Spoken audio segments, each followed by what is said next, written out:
Good morning. I'm Tori Watson. I'm a career and education outreach specialist with Workforce Solutions Capital Area. And today we are joined with Ellery Studivant from the City of Austin, Austin Water, to do a webinar series. It's our career video series provided in partnership with Workforce Solutions Capital Area and City of Austin.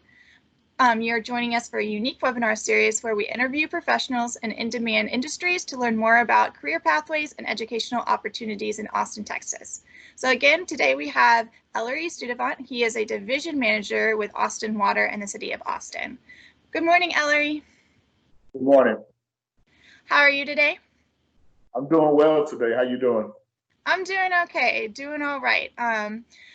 We're just going to jump right in, and I wanted to ask you, start off with as a division manager, what are your main responsibilities, and maybe what does a typical workday look like for you? So my main responsibilities is to help develop and review and revise different approaches of procedural for operations and training, specializing in safety programs and training programs.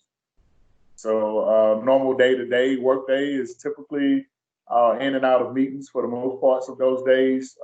And the normal work schedule day is 7:30 to 4 o'clock, Monday through Friday. And with this position, how long have you been in this position or with City of Austin, Austin Water? I've been with the City of Austin right at 20 years. I've been in this position for 5.5 years, and I've been in the industry for 34 years. Oh, goodness. Wow. So your current position as division manager, I assume like you worked up to that.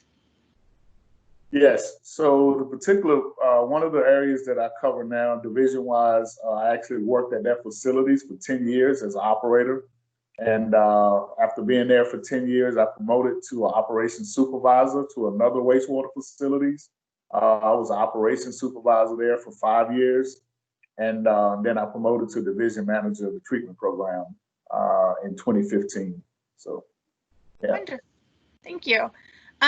With your current position and what you've done previously, your experiences to get here, are there any academic or technical skills required for this position? Well, the minimum quals for it is a high school diploma starting off. And then to get up to the level that I'm at, it requires 8 years of field experience, of wastewater experience, and a certified, wastewater certification of a wastewater license, which is the highest license in the state, provided to you by TCQ, which is the governing body. The additional training for that, I kind of picked up, it's multiple level of courses you can take, basic wastewater courses all the way up to management type courses. And they are provided through many other, technical classes rather. The city provides quite a few of those classes. And then they got some that's outsourced through the state as well. And what was your level of education or training?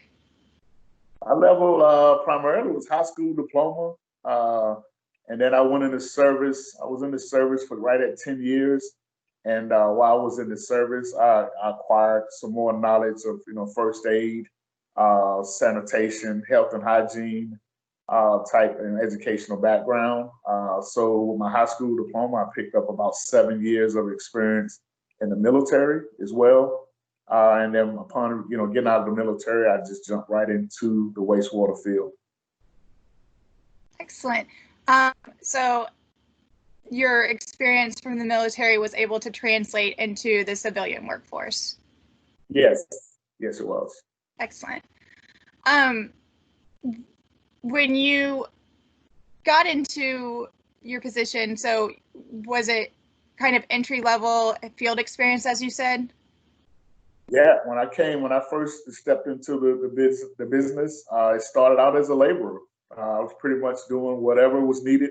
General housekeeping, yard maintenance, tree trimmings, anything associated with that, helping the operators that I worked under do some lower level, cleaning of the facilities and things like that. And just being in the environment, I kind of picked up on some ins and outs and just started inquiring about what it takes to advance in this field. And because it was pretty interesting. and I was availed the opportunity to go to a few courses provided through that municipality that I started out with, and it just grew from there. Excellent. Thank you so much. As your current position as division manager, what kind of materials do you use every day, or like technology are part of your position? The good part about it is technology has helping me a ton in the sense of, so part of what I do, especially when it comes to like budget and monitoring and managing the budget for my particular division, having to utilize, spreadsheets, through Excel spreadsheets, different graphs, just a computer system as a whole. I mean, you can research things, especially like in the wastewater field. You can Google something pretty quick to assist you in troubleshooting. So having a handy computer, handy and close by, that helps out a lot. I mean, when I was first coming up, it wasn't as prevalent, so you just had to crack open a book and, had to dive in and just read and, try to comprehend it, on the fly. But computer kind of streamlines it, and kind of, speeds it up, quite a bit, for your learning. So. Division manager, and I guess like in a supervisory role to a degree, correct? Yes, yes, it is. So soft skills that you need that you find relevant to your position? Wow. Yeah, soft skills are substantially at a high level. A lot of people come in, even when they come in at the lower levels, they try to acquire a certain level of knowledge about the field itself. And I think, more importantly, what actually get lost or what's never really, honed in on is soft skills. Because as you grow, especially for me, as I growed in a position, I was, presented a lot of opportunities to do some public speaking. I'm doing a lot of meeting with like homeowners associations, kind of out and about in the public a lot. And so, which in turn, you might be doing some PowerPoint presentations, so on and so forth. But those soft skills to have, especially, so you have you're always working on your high level of IQ. And like I say, what get remiss is the emotional intelligence. So which ties in, what I think ties into the soft skills and being able to have a better understanding when you're talking to people and you can better relate. But those soft skills is, mainly just, knowing how to listen when somebody else is speaking, not over talking. Of course, knowing that you're inside, utilize your inside voice. Of course, watching your tone and the words that you're saying, and just being respectful. Overall, just being respectful and courteous, and just knowing what your end goal is. That's kind of assists you with knowing what it is you need to accomplish, so to better yourself with those soft skills. So. Thank you. And that kind of transitions into the next question of what could in the classroom be taught to students connected to your position? What skills or technical skills could be focused in the classroom to help better connect students into moving into a position such as yours? All right. So I know I kind of look back. I probably didn't know it then, but I kind of, dialed back to my days when I was going to high school and just going to school, period. Having to get up and do like your oral or written communications. And I even dive back to the days that I have to do like a current event.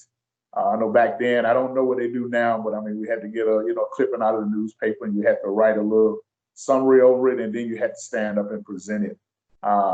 So one of the things I'm seeing, I don't know if it's truly taught to what degree now, but I see a lot of the new employees that's coming in are struggling with that because that ties into your interviewing perspective.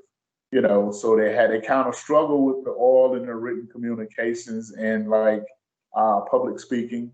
See a lot of newcomers coming in that's interviewing for jobs. They're truly struggling with that. The written communications, it even ties into like their applications.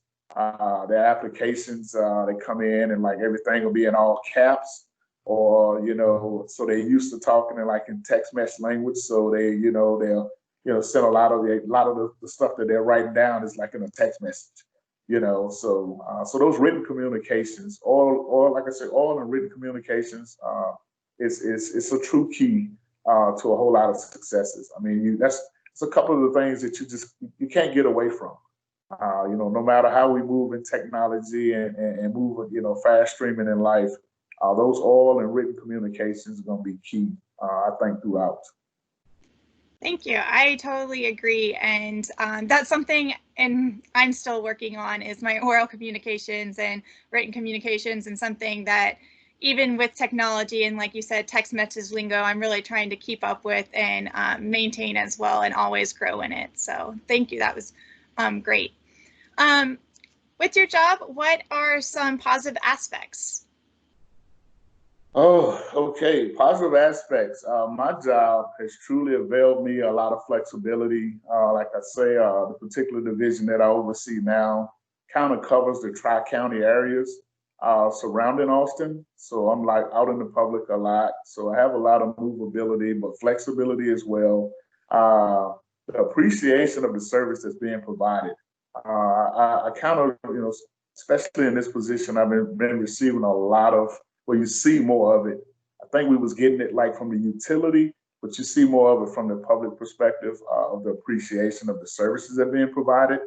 And overall, it's a great working environment. I mean, you kind of have your ups and downs, here and there, but overall, I can honestly say, I mean, it's been a great 20 years with the utility, the initiative, the great customer service that they provide. It's just been a truly great working environment overall. And just the commitment to excellence that the utility, utility-wide, they kind of move with the times. They haven't really gotten stagnant since I've been here, so they definitely are having the, opportunities to have like these stakeholder meetings and things like that to kind of involve the community, shows commitment. And like I say, a lot of times we out, speaking to the public, especially in some of the areas that I work in. We out doing a lot of the meetings with homeowners associations and things like that to try to better assist them and help them understand what it is we're attempting to do and what services we actually provide. So that FaceTime, that face-to-face, conversations, like I say, and in turn that shows that reciprocates the appreciation that the community and the customers have for the city of Austin. That's wonderful. You mentioned that you work with the Tri-County, so would that be kind of like going into Williamson County and Hayes County? Yes, ma'am. Yes, ma'am. Yeah. So I was over the lift station group, and we had about 150 lift stations throughout. And lift stations is like a pumping station that pumps up, the waste and kind of transfer it to another major facilities. And since the city is continuing to build out, they might have started out in the city of Austin, but the city of Austin started annexing, and then started crossing over into other counties. So it's that aspect as well that you have to deal with. A couple questions with that. I know there's a lot of development out, like as Austin pushes out, there's a lot of development. Do you work with the development people creating these houses, or is that something that you work with on a regular basis? It has become pretty regular over the last couple of years because the substantial growth that Austin has incurred.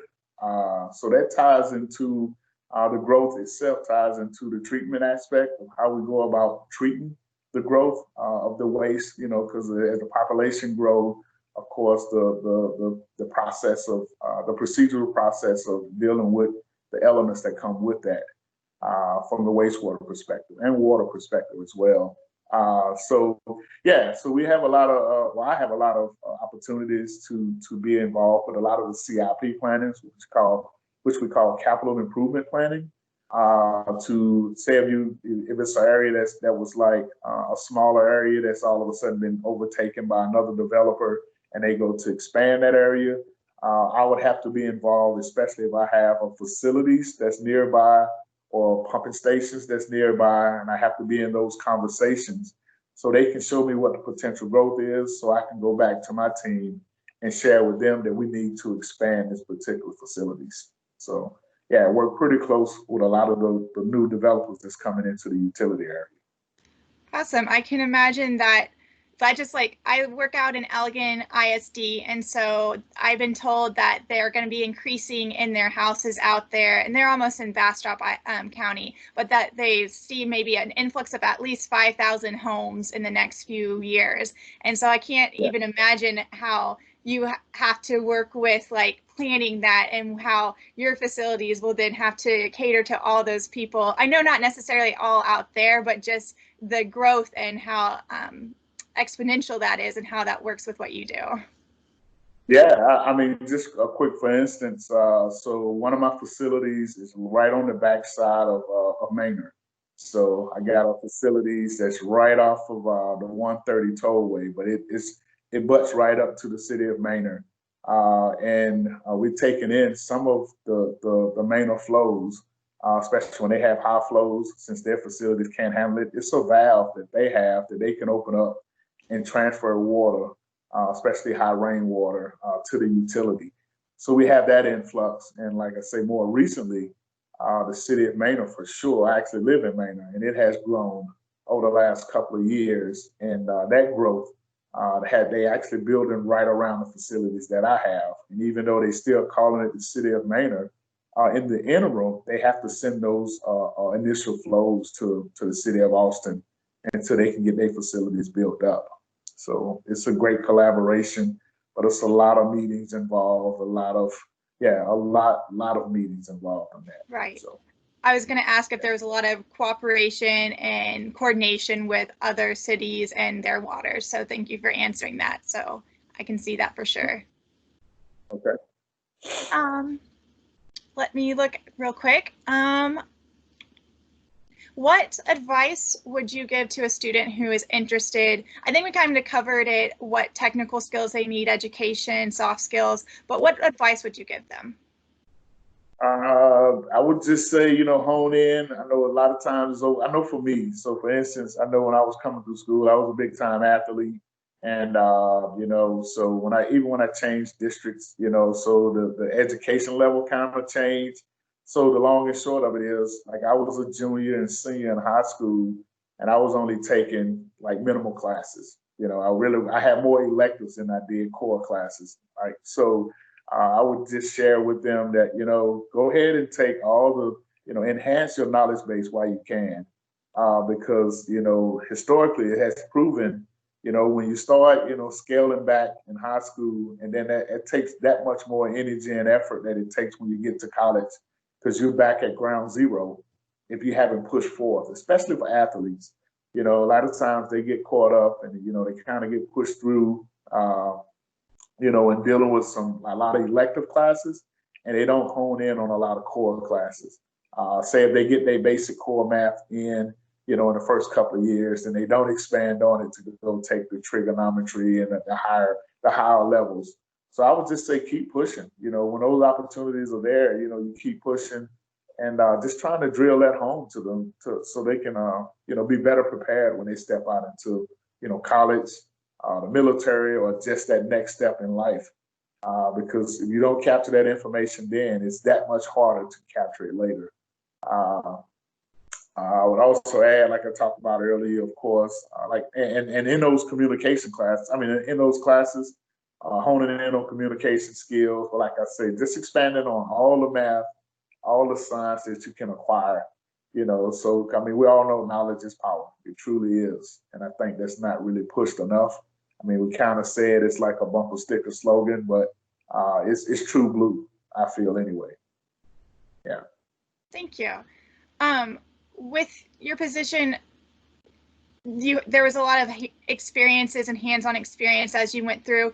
Is there anything that students volunteering or anything that you can think of that might help them get experiences along those lines?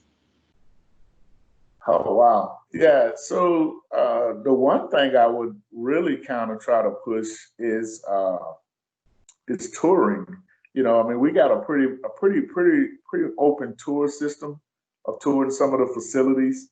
because especially on the wastewater side, I mean, a lot of people like to tour the water side. That's what we call the clean side. The wastewater side got a little bit more of a nuisance, appearance to it. It can be anyway. So that awareness would definitely avail them opportunity to kind of step out there. So doing tours. I've been trying to work with the utility at a lower level to kind of try to expand on even getting some core classes developed at an ACC level, some introductory classes. I know some other counties actually are doing that, and it's just awareness. I mean, even before I got into business way back when, it was just that common knowledge of as long as whatever you push out of your system at the house, as long as it left the house, everybody was good. So they really wasn't mindful of what they was putting in these toilets and things like that. So awareness, just overall awareness. I know they got some things online that they are pushing out. The state TCEQ is pushing out. So even yet, I mean, you can like out of pocket. These classes really don't. I don't think they cost that much, especially just getting an introductory course. And it's a resource. It's a valuable resource. I think a lot of people take it for granted. Water and wastewater. But just knowing, just having a basic knowledge of what it all entails, kind of would make the world a better place, I think. So all they got to do is look at some of these other third world countries and see how unfortunate they are. But yeah, so touring, request, tours at the facilities. I know we got a intern program, summer intern program that I think it kind of fell off these last couple of years. I really don't know why. I think it used to be pretty hot and heavy when I first started with the utility. But here of late, I don't see the interest, and I really can't put my finger on why is that. So I know we need to, even though we as a utility are making that approaches to kind of get that information out there, we need to do a better part and a better push. And I think this would assist in that as well. Excellent. That kind of goes with what we're doing in the school districts. Myself and three of my colleagues, we work in Austin ISD, Pfluger ISD, Elgin, and Manor is where I'm at, and Del Valley ISD. And we're bringing awareness to students of all the opportunities out there and all the options that's out there for them. So things like these webinars is perfect to get that out to them, to just show them what they need to be working on and what's available to them. In that, we love talking about internships with them as well. Is there any more awareness? Could we look into getting speakers from Austin Water, or is there someone within the within your position or in your division that would speak to students or could help with that awareness? Yeah, I think if with a collaboration of like the AISDs and the human resources division, I think we kind of got a good push right now, especially because I think what was happening was we was having a lot of difficulty, believe it or not, hiring people. Even getting enough applicants to even apply. And so I know HR, our human resources, did a bigger push with a lot of the job fairs. And my understanding is they are reaching out to a lot of the local school districts and trying to be, more in tune, getting that message out there. So it's just really awareness, and we're gonna, we just got to take a collective push and put that information out there. I mean, because you got the bigger companies that's doing it, and that's why they're more attractive. When it comes to the high school students coming up, a lot of them have these dreams of everybody's not going to end up being an engineer or architect or a doctor. So there's so many other level jobs that need to be accomplished.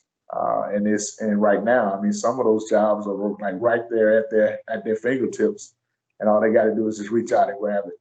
So that's an excellent metaphor, right there at their fingertips, like they're right there for them. So that's wonderful.